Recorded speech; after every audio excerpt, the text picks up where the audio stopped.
on, Patrick.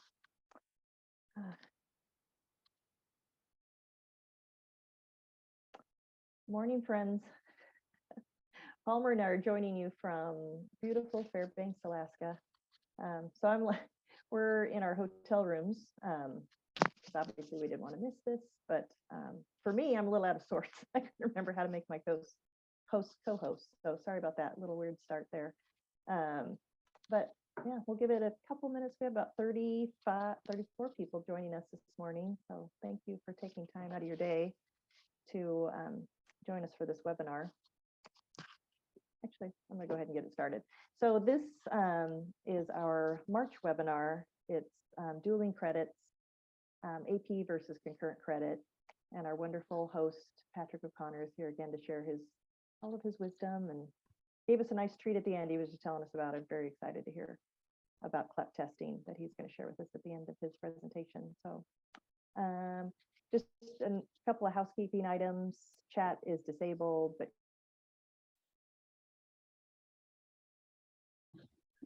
Ray, you just froze on my end. Dear.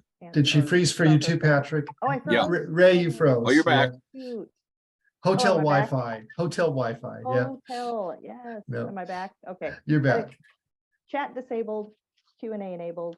So throw a question in there, and Palmer and I will get that out to Patrick. So anything I missed, Palmer? No, I think that's great. Okay. I'm excited for this session. Same.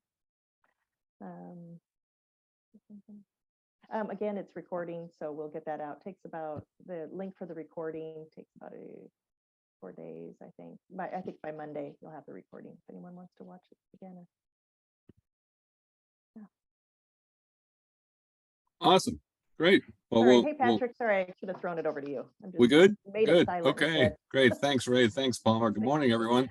Actually, it's noon here in Detroit, where it's a balmy 45 degrees. So we hardly know how to behave ourselves here in Detroit.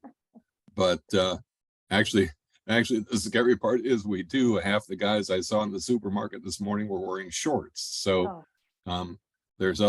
we in Detroit do understand that there's a point where you don't need your coat, and that's usually where it's 34 degrees, I think. So in any case, welcome to today's topic, which is the pros and cons of dual enrollment and advanced placement. Just want to sort of preface my remarks today by saying that there is a lot of this is really very local, that the policies about who pays for what and who is qualified and who's eligible to take these classes, at least in Michigan, as is the case with many states in my local area, a lot of this has to do more with depends more on the local school district and their policies. So my number one advice before we get too far into this is that when it comes to who's eligible for AP, who's eligible for dual enrollment, is to make sure you check with your supervisor about district policies pertaining to these qualifications. So with that, let's go ahead and take a little bit of a deep dive into these two opportunities.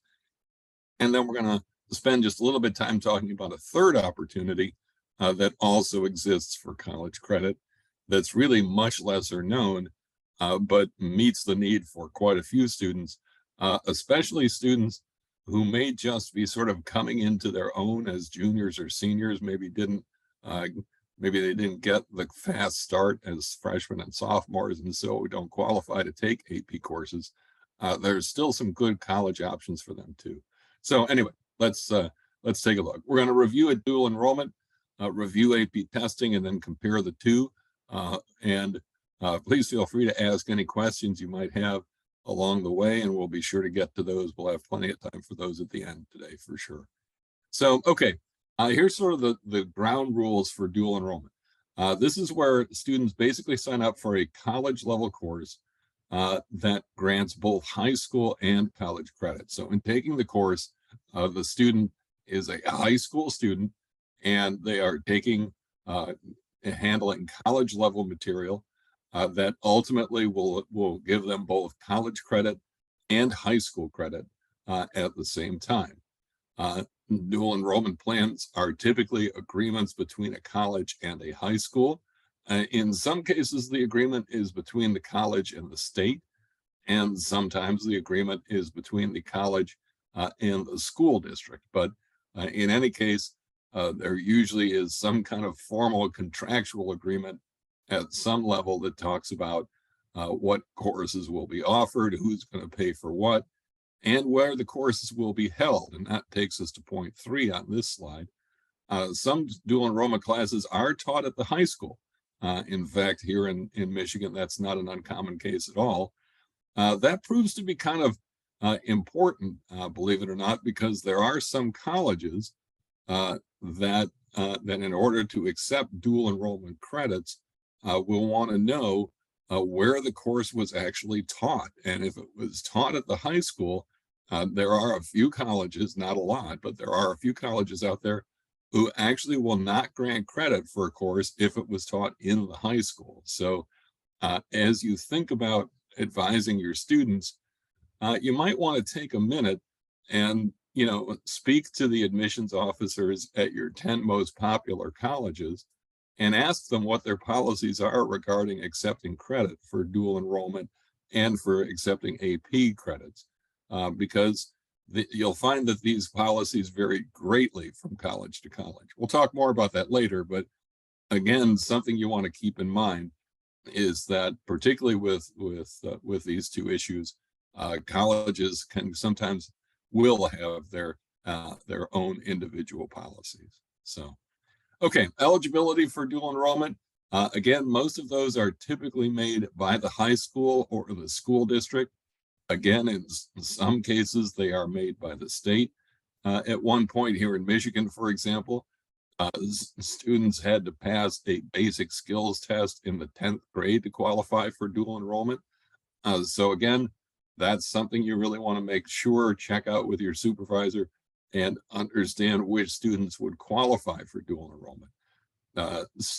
These rules can sometimes include students exhausting the curriculum offered by the high school in that particular subject matter. So a student may want to take pre-calculus in college to get credit for it, but if that course is offered at the high school level, many high schools will not allow the student to take that course for dual enrollment, in part because many times the high school has to pay for the course, and they're just not willing to pay for a course that they already offer at their local school district. High schools that don't offer the subject at all, we find that in some cases with some social studies courses in particular, but it also can be the case with things like anthropology, sociology, some English courses, some foreign languages, some world languages are also not offered at high schools, but offered at the college. And so the student will sign up for those. And then again, in some cases, a student will have to maintain a certain GPA. And again, that's up to the high school and the school district or the state to decide. But they may say that in order for you to qualify, you have to have a certain GPA, you have to have taken certain courses before then, or in Michigan's case, for a while there, students had to pass a statewide exam. So those are all qualifications you want to make sure you know very well before you make a recommendation for dual enrollment. Okay, the logistics, in most cases, the high school actually picks up the cost of attendance for the course. This is not always the case, but in most cases, dual enrollment is if the student, especially if the student has to go to college, do the college physically to the campus, those costs are usually borne by the school district. Again, you want to make sure you understand that, because you don't want to saddle the parents with unexpected costs related to dual enrollment if in fact the district does not pay for those courses. Some high schools will have limits on when students can start taking dual enrollment courses. It's fairly typical if there are such limits, for that to be limited to the junior and senior year. Sometimes it's only to the senior year, but there are a lot of places, and we were just actually talking about this. Most states, or many states, have a program where students through dual enrollment can start taking courses as juniors and seniors, and graduate, in some cases graduate from high school with an associate's degree from a local community college, or start with classes as a junior and senior, and then take another year's worth of full-time study at the local community college, and end up after 13 years of education with a high school diploma and an associate's degree. So again, that depends on when the high school allows the student to start those courses. Transportation to college-based classes is usually the student's responsibility. Again, you know, that's one of the big challenges sometimes, is how do you get there? And for most cases, they're going to say, well, that's kind of up to the student. I don't actually know of any school district that offers transportation to the local college to take these courses. That said, that may be one of the reasons why many of them offer them at the local high school, especially if the college campus is a good distance away. But in addition to that, of course, there is an increase in the number of online courses that are available for dual enrollment. And some students shy away from those because they had a bad experience with online courses in COVID. But others realize that these courses have been really well groomed, well thought out, and been perfected over the years. And as a result, will take the courses online. Again, sometimes some high schools will require students to earn a minimum GPA to continue eligibility, or to get reimbursed for the course. Oh, sorry about the typo there. To get reimbursed for the courses. So again, there will be some high schools and some school districts that say, you know, if you sign up for dual enrollment, you have to get a B or higher, and then we'll pay you back for your costs.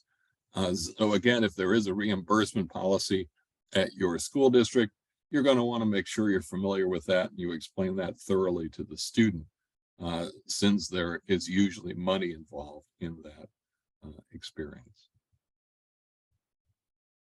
Okay, so that's kind of the ground rules that you need to be familiar with in terms of starting up dual enrollment.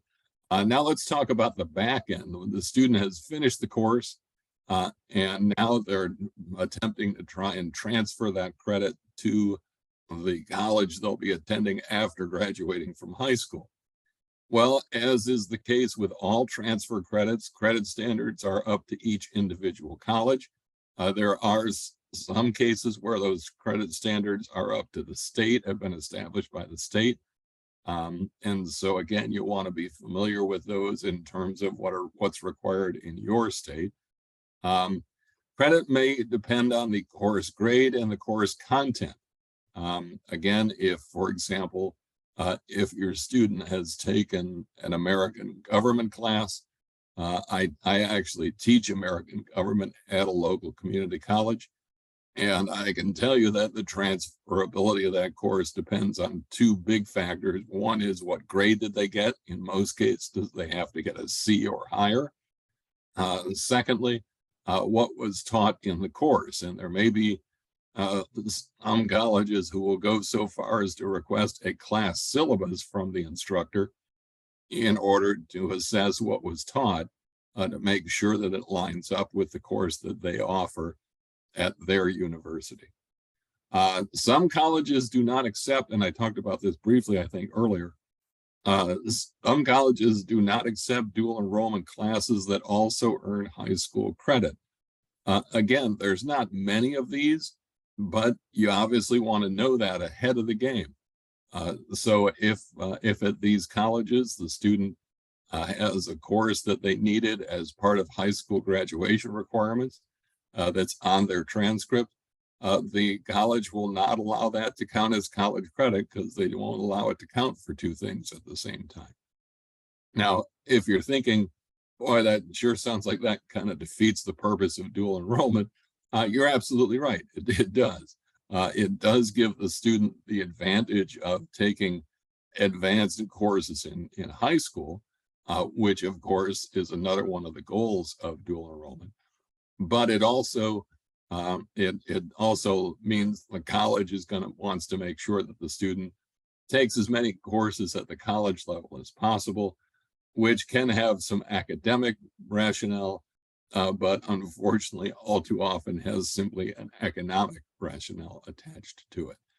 So again, I would advise you to take a look at your top 10 colleges where your students head to, and make sure you understand what they do with dual enrollment credits, and how they handle those, because they can vary greatly from institution to institution.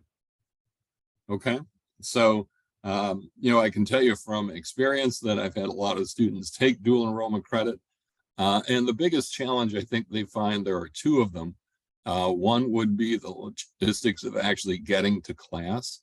Many students sometimes feel that in having to take, if they have to take campus-based classes at a college campus, that sometimes that sort of divides their attention between two campuses.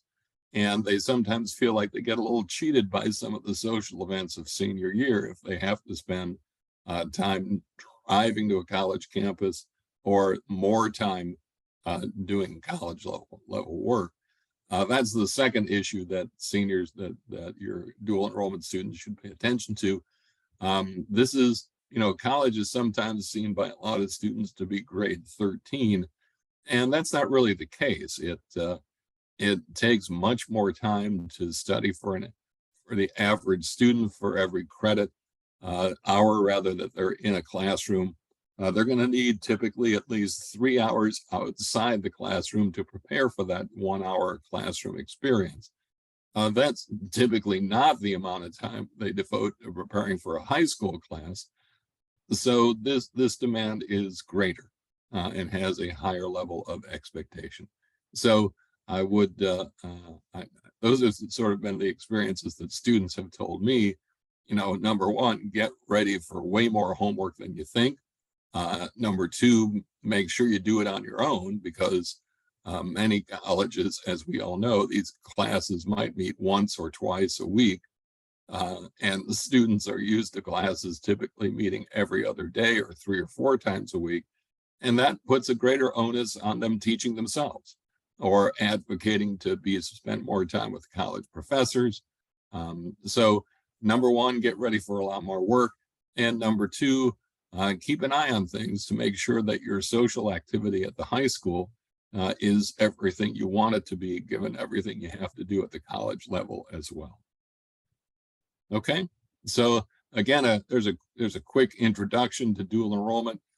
And again, in terms of eligibility, in terms of questions, I would urge you, or in financing, I would urge you to make sure you have those questions answered by a supervisor, to know what the policy is for your high school, your district, and your state. Okay, let's take a look at advanced placement.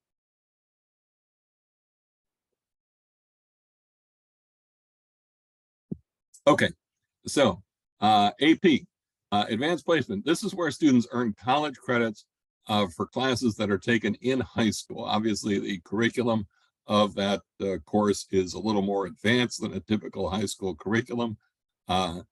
In many cases, a college board, which is the folks that run AP, have reviewed your syllabi to make sure they meet a specific standard to be considered advanced placement. But those courses usually involve stuff that most kids don't have in high school, and do have as a freshman in college, and that's why you can get credit for it. Students, in order to get the credit, must actually take the advanced placement test and earn a minimum score. AP is scored from a low score of 1 to a high score of 5. And again, each college has its own policy about what score they will accept for a specific AP test. So if a student were to take AP American History, it wouldn't be unusual for one college to grant them master's worth of credit in college level U.S. history for a score of 3, and perhaps grant up to a full year's credit in American history for a score of 5. But again, that's entirely up to the college. There are many colleges, particularly the higher, the better known colleges, the more sort of fancy colleges we're familiar with, where they expect scores of 4 or 5 only, and in some cases of 5 only, in order to get credit. Again, these score requirements vary from college to college and from subject matter to subject matter. So if a college may accept credit for an AP US history score of 3, but may demand an AP chemistry score of 4 or 5 to get credit in chemistry. So again, entirely up to the college as a rule, and you need to be familiar with what those standards are. Okay, what's offered in AP? Well, basically the ones that AP is best known for are the subject matter tests, and there are 38 of those. They sort of venture all over the place. English, social studies, math, studio art, music theory. It's really kind of, again, all over the map, and a world language as well. Just on the side, as confidential, or as based on a life experience sort of tip for you, many of my students have said that the hardest AP that they've taken has been the foreign language ones, the world language exams.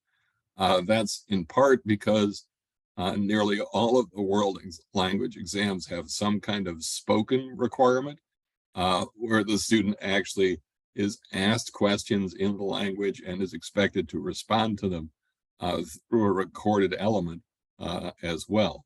Some students find that pretty tough. So some students, when they're given the choice between dual enrollment in a world language and AP in a world language, will choose dual enrollment because they believe their chances of success are greater, and in most cases that really can be true.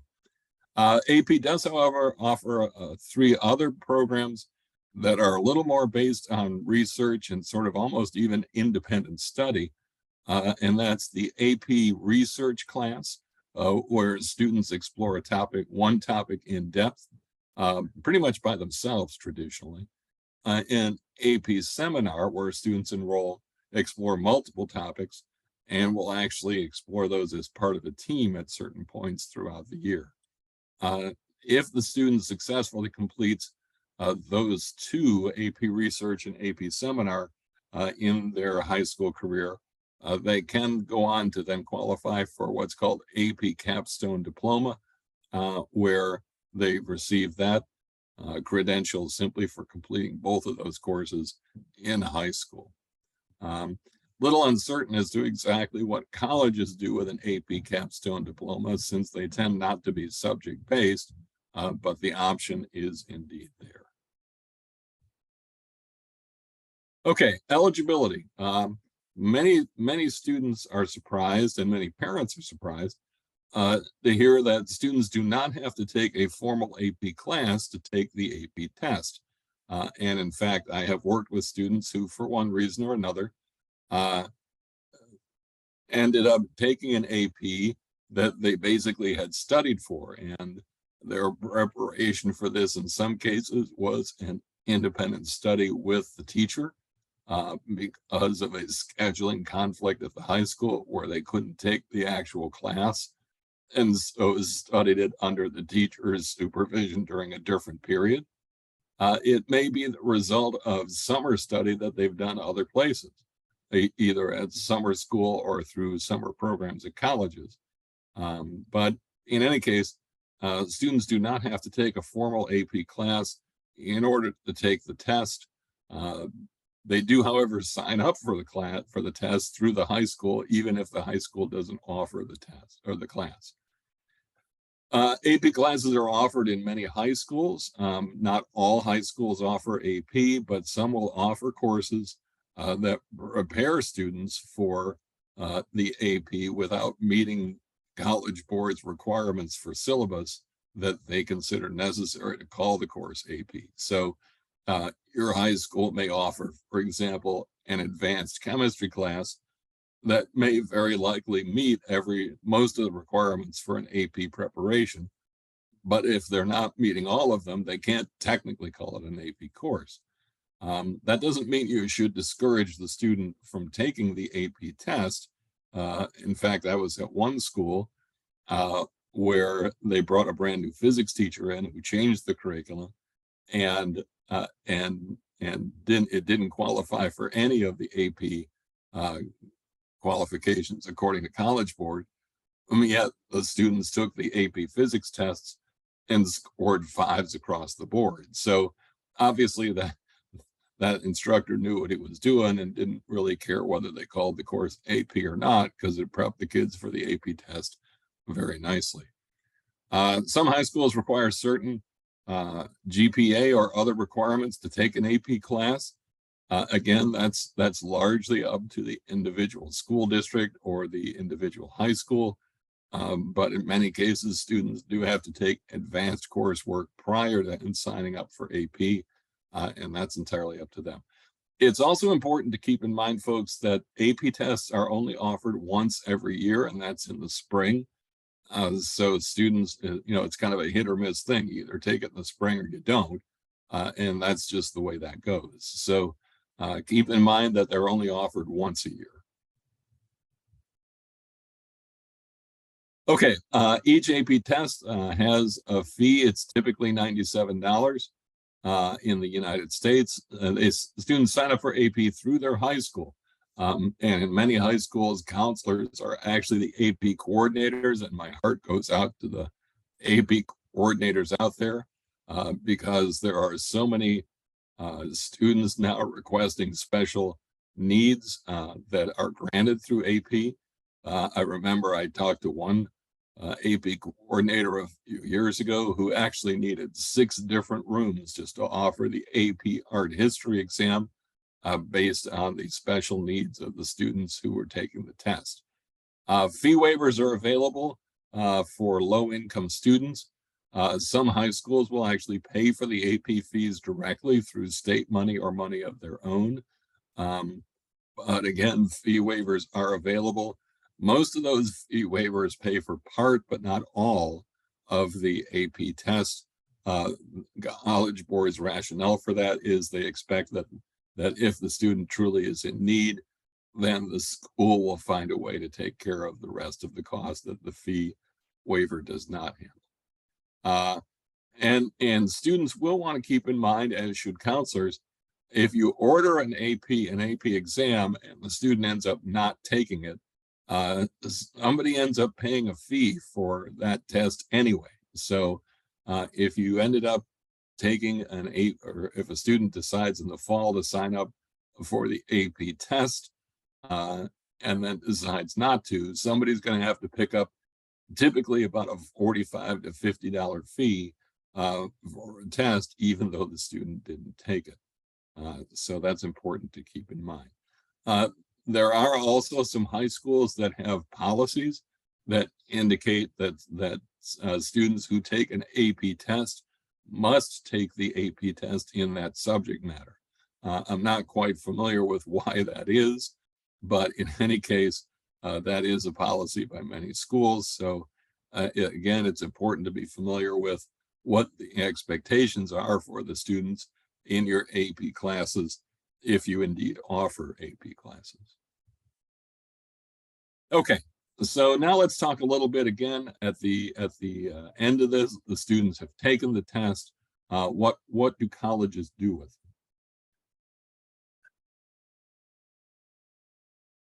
it? Well, okay. Basically, 2 things can happen at the college level. If there are some colleges that for certain AP scores will give placement. In other words, the student will place out of it if the student does well on one of the AP English exams.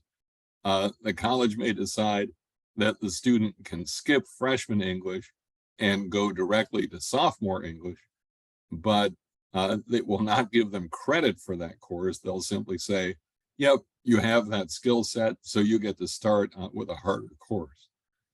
Some students don't necessarily see that as a reward. In fact, many of them see it as a punishment. And that's why there aren't many schools anymore who simply grant placement.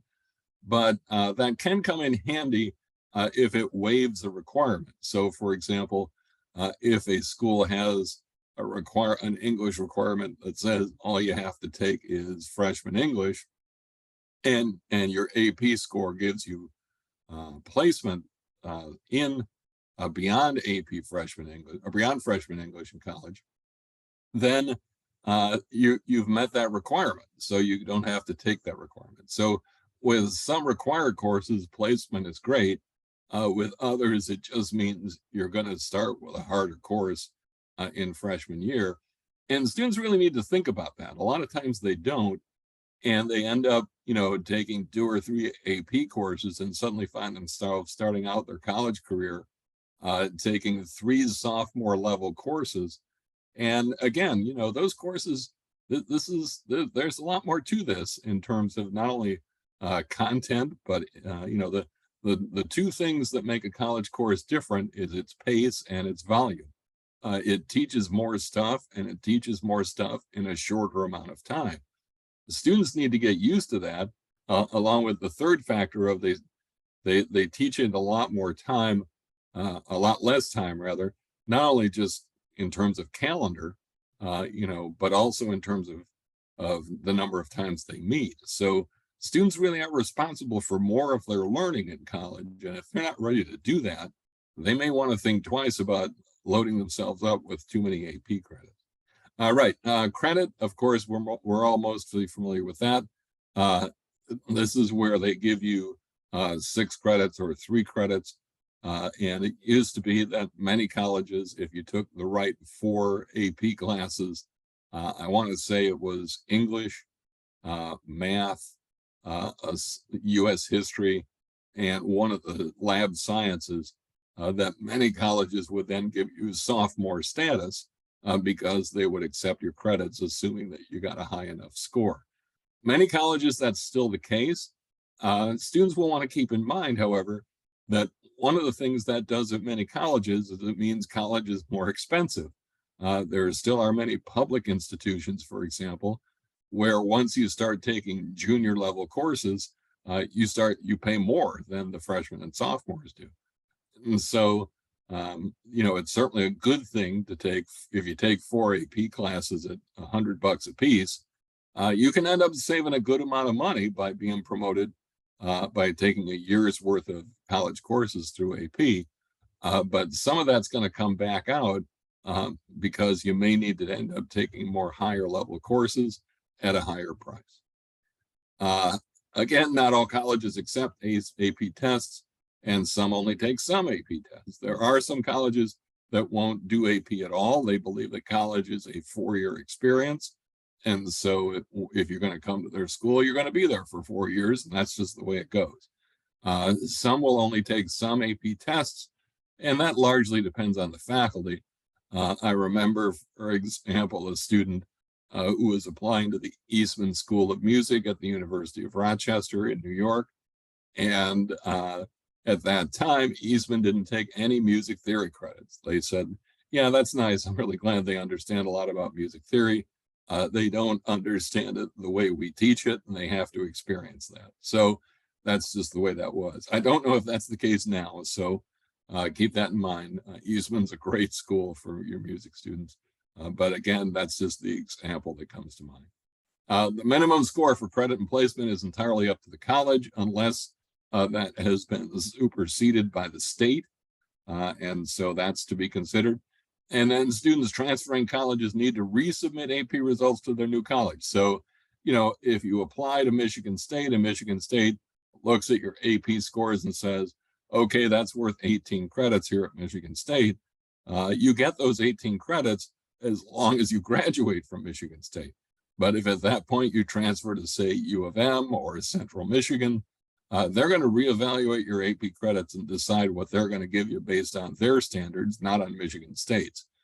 So keep that in mind. You kind of start over when it comes to AP credit the moment that you transfer.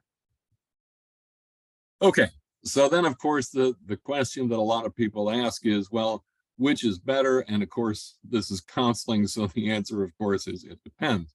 And again, these are sort of the key questions as students answer the big question, which is better.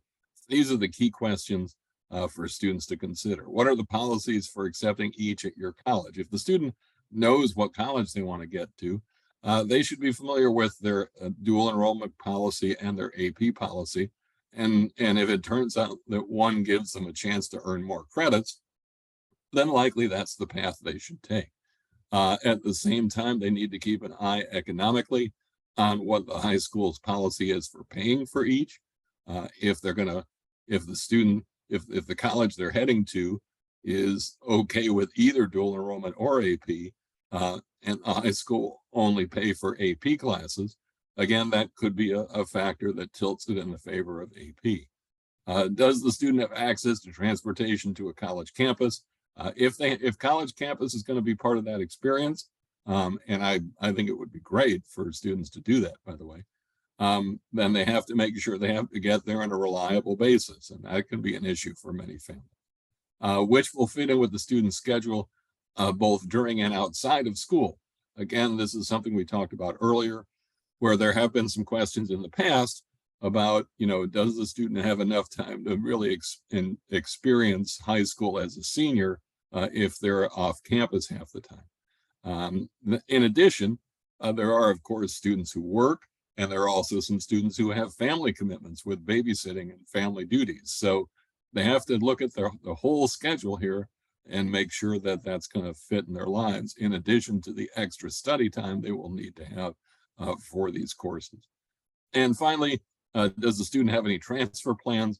That's just a reminder that that each college, again, with exception of state policies, but as a rule, most colleges make up their own rules about AP and dual enrollment. And just because the first college you go to has a certain set of policies doesn't mean the second college you go to has to adhere to them. In fact, they most likely will not. And that's important to keep in mind as well. Okay, so those are the two that we said we were going to talk about today. Just a real quick couple of slides here about CLEP tests. CLEP stands for College Level Examination Program. Believe it or not, this is also a program that College Board uses. And so it's in addition to the AP program. And so this is another series of credit by exam offerings. In this case, there are 34 tests available. Each typically cost $90. Unlike AP, they are given several times throughout the year at CLEP centers throughout the United States. And so students don't have to wait until the spring to take them. About 2,900 colleges accept CLEP credit. Most high school courses or high schools don't offer CLEP prep classes. Now, that's not to say that high school courses won't adequately prepare you for CLEP. In many cases, they actually do. I've had students who have taken my high school government class and then went on to, not the AP course, just the fundamental course, and went on to do fairly well on the CLEP test in American government. And ultimately, in some cases, that leads them to earning college credit. So, there aren't, most high schools don't have CLEP credit prep classes per se, but at the same time, that doesn't mean that the classes they take in high school won't adequately prepare them. So I would say keep that in mind. CLEP is a great option, particularly for your students who have already graduated from high school, or for your students who may not have had the best start as freshmen and sophomores and didn't qualify for AP classes as juniors and seniors. It's a great way for them to study on their own. CLEP does offer CLEP prep materials that you can get in a bookstore or online. And students can study on their own and do quite well. And I know several folks who, once they graduated from high school, sort of made up for lost time in a hurry by taking 3 or 4 or 5 CLEP tests in the course of a year, and then transferred to schools as sophomores. So CLEP is a viable option, fairly reasonable in terms of cost. And again, something that's taken advantage of, tend to be taken advantage of a lot once students graduate from high school. But in my opinion, if you have a student who really is doing well in their classes and is eager to maybe do a little extra study on their own, could benefit from the CLEP experience as a high school senior as well. Okay, so again, a whirlwind guide of all of those three programs. Happy to look forward to answering any questions you might have at this point. We've got a few. Yeah. So, do you want me to jump in, Ray, or do you want Yeah, to? sure. If you want to start, we can go back. So in the Q&A, people could ask questions, but can't necessarily see the answers to other people's questions. So Ray responded to a couple of these, but let's throw it at maybe both of you, okay? Do you have examples of colleges that will not give dual credit for college classes that are taught in the high school building? Experience with that. Well, the one, Ray, I don't know about your experience, so jump in here. You know, the one I know of that used to be that way, and I honestly don't know if they're still that way, but U of M Ann Arbor, that used to be the case. If the course was physically taught on a high school campus, it didn't matter if it was rocket science 218, they would not take it. I was going to mention really quick, Palmer, one of my coworkers is in this session, and she said you can see the answers. Oh, great. Thank you. Yeah. So, awesome. So, thanks, I mentioned in the Q&A that Boston School from Massachusetts visited my campus in the fall, and that my students asked, because we do lots of college credits in my district, and and the representative said, no, if it meets a college, if it meets a high school requirement, then it's not accepted by their institution. So my example. And in that case, Ray, that was even if they, for instance, were taking it at a community college, if they were receiving high school credit for that same class, even outside the building.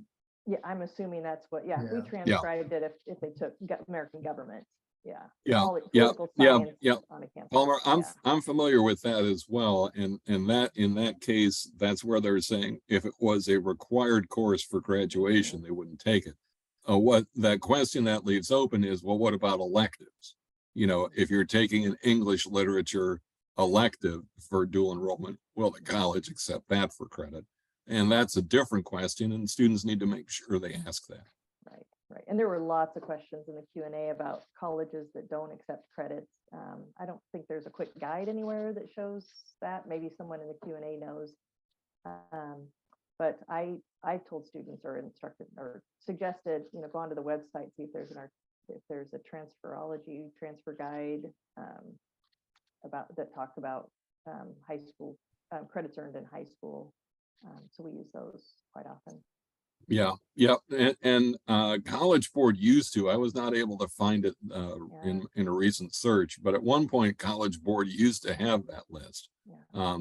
But realistically, I think your best bet as a counselor, again, is to, sort out the top 10 places where your kids most often apply and become familiar with those. And once you're familiar with those, you'll know where to look if there are other colleges that come up for that question. I also advise students to keep their syllabus or keep all of their syllabi from their dual credit courses, because I have heard stories of students who have appealed the college's decision.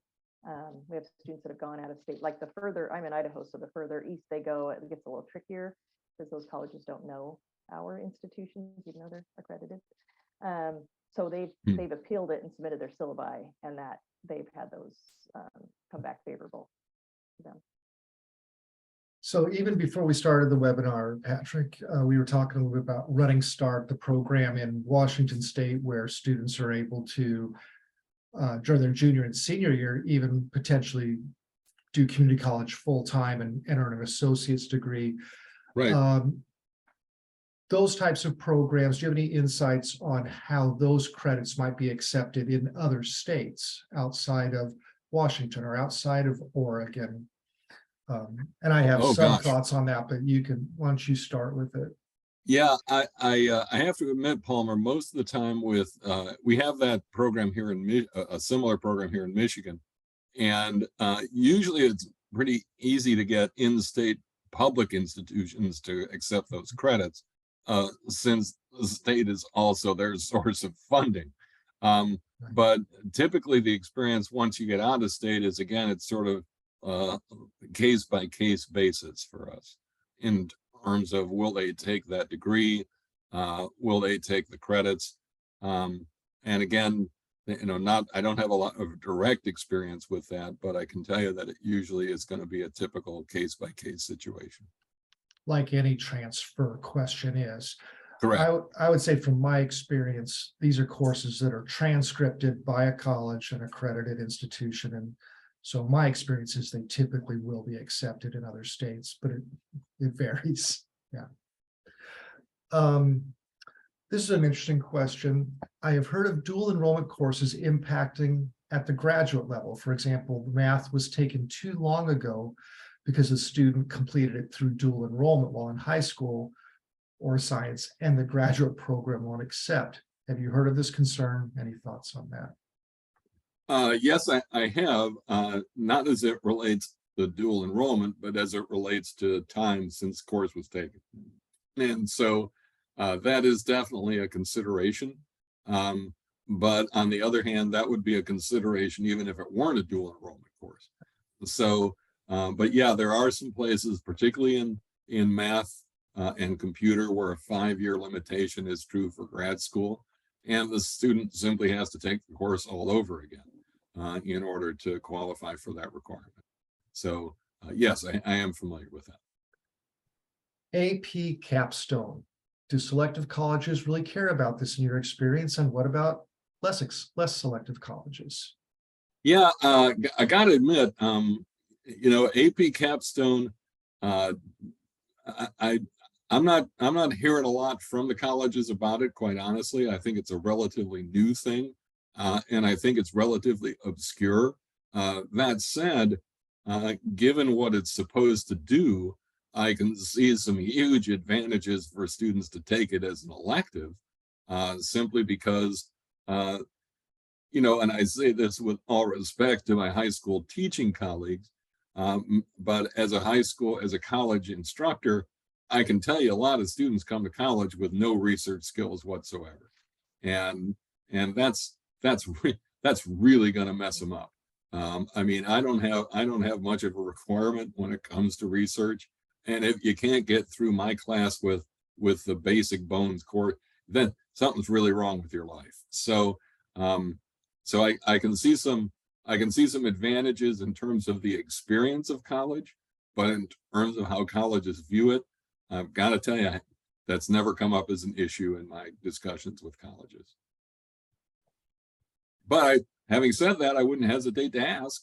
I mean, we always encourage, again, I don't know about your experience, Palmer, or yours, Ray, but one of the things that I always see as a wasted opportunity is when those colleges come to visit your high school and the counselor doesn't sit down for 10 minutes and say, let me tell you what's up with my high school, spend 5 minutes with updating them on a high school, and then 5 minutes of quick questions like these.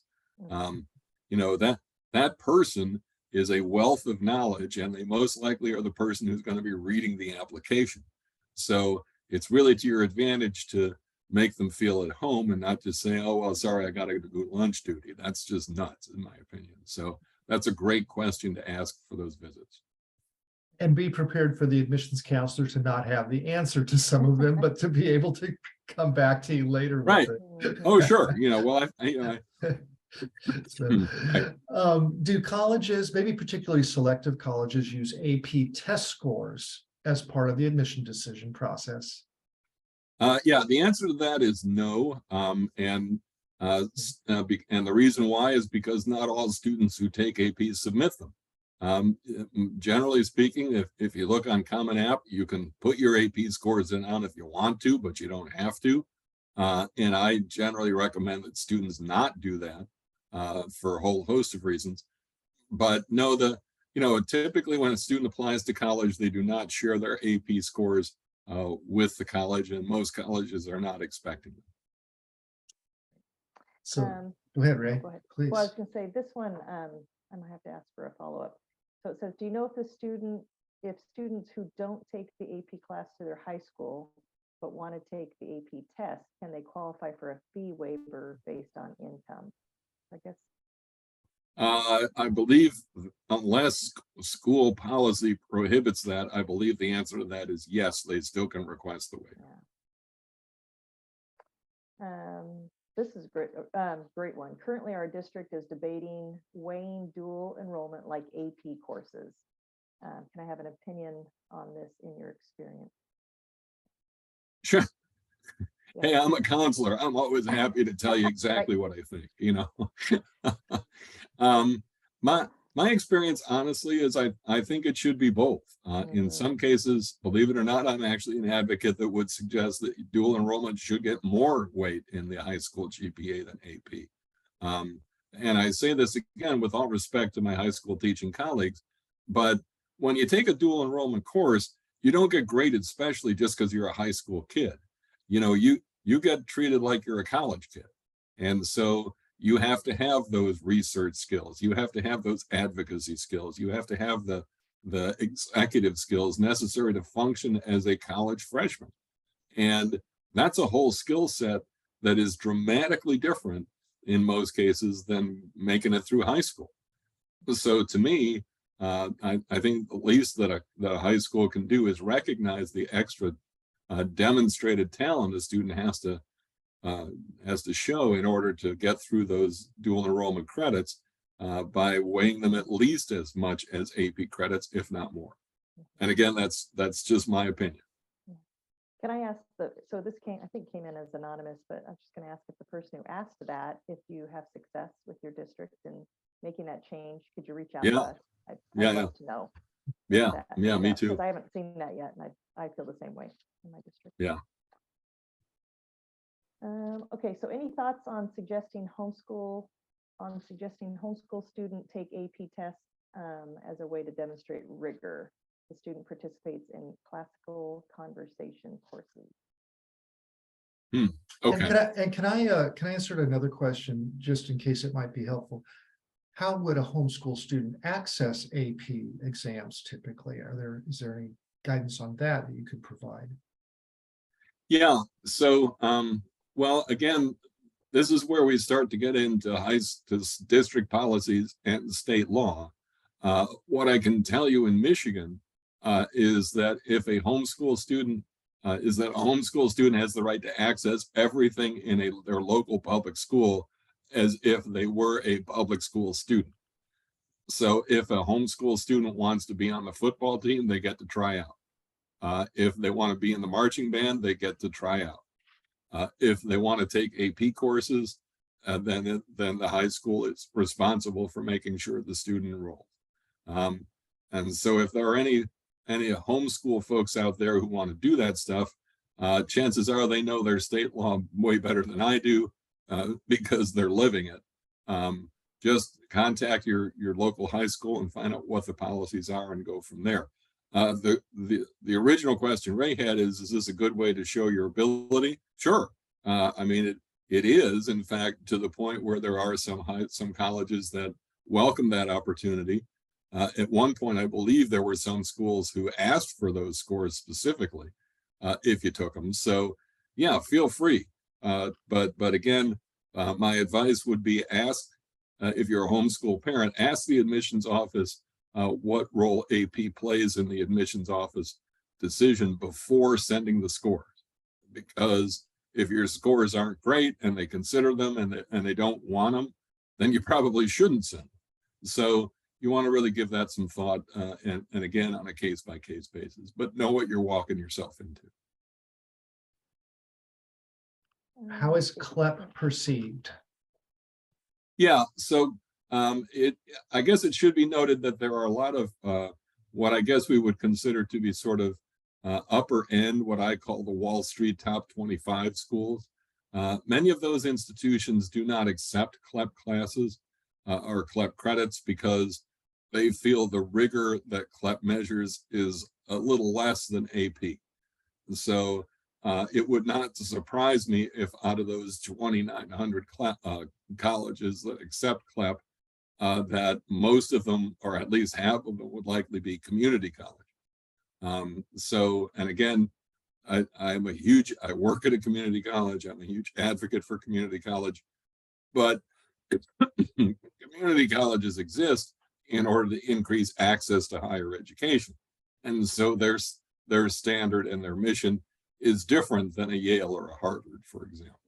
So again, I think what you would tend to find is that the higher the admission standards at the institution, less likely they would accept CLEP.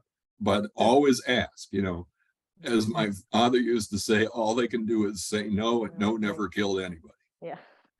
So I have except for that girl I invited to prom junior year, but that's a personal issue. So. They killed you. Okay. Yeah. Just a stab to the heart. So I'm curious, Pat and Ray, if you have thoughts on this, but in my experience, the CLEP exams haven't played any role at all in the admission decision, and they're usually subsequent to admission that I've had students who will take CLEP exams, maybe upon enrollment and so on. Have you seen CLEP exams play a role in admission decisions? No. Okay. No, I didn't know if that was well, Ray, I don't know about you, but with me, the answer has been no. And to me, it's just like AP. I don't think you talk about that unless you really need to. Mm-hmm. Yeah. Oh, let me do the next question. Oh, sorry. Nope, that's fine. We're trying. No worries. Can you talk about your experience in how college admissions officers, particularly selective, highly selective, perceive dual enrollment versus AP? For example, some schools have policies where dual enrollment is weighted less than AP. Comments on that? What's been your experience, Ray?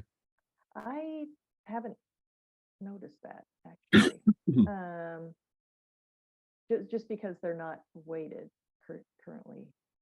But a lot of highly selective schools don't even take dual enrollment. You know, you're there, like you said earlier, you know, some those highly selective Ivy League schools are like, hey, you're here for the 4-year experience. And we're going to be the ones educating you, not your, like for me, not your high school teacher who's also has an agreement or to teach for Boise State University. Yeah.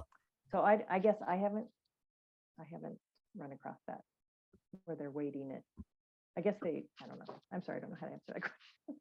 Oh, no. I think your answer is spot on, Ray. This is one of those instances where we have to remember the Ivy League is about football, not about academics, because the policies when it comes to dual enrollment and AP credit of the highly selective institutions really varies significantly from school to school.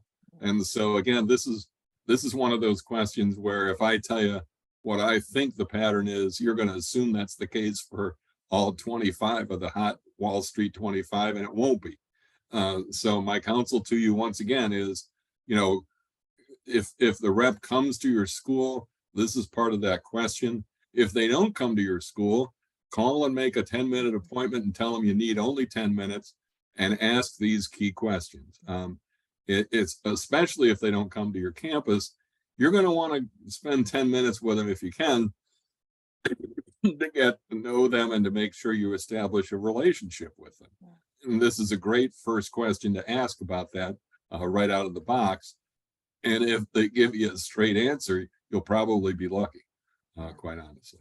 Can I also mention that many of them do they a couple times a year have great webinars Yes. that they offer. And so you can get those questions answered in the webinar as well. So thanks to COVID, a lot of folks are stepping up their online presence with counselors, and this would be a great opportunity to ask those questions as well. Absolutely.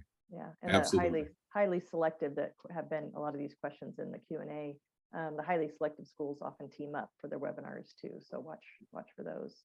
Yep. Several schools at one time. Yep.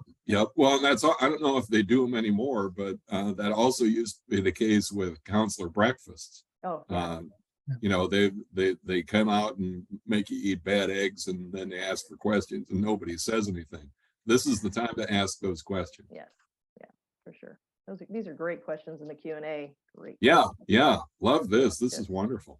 I think we have just a couple more. It seems like AP classes are more universally accepted than dual enrollment classes. In which case, would you actually recommend that a student take dual enrollment instead of an AP class? Yeah, again, for me, Yeah. the answer is still it depends. Yeah. If a student has one college in mind and they know what their policies are, let those policies decide. If they're applying to some highly selectives, or they don't know what the policies are, I'd say become familiar with them and take your best guess.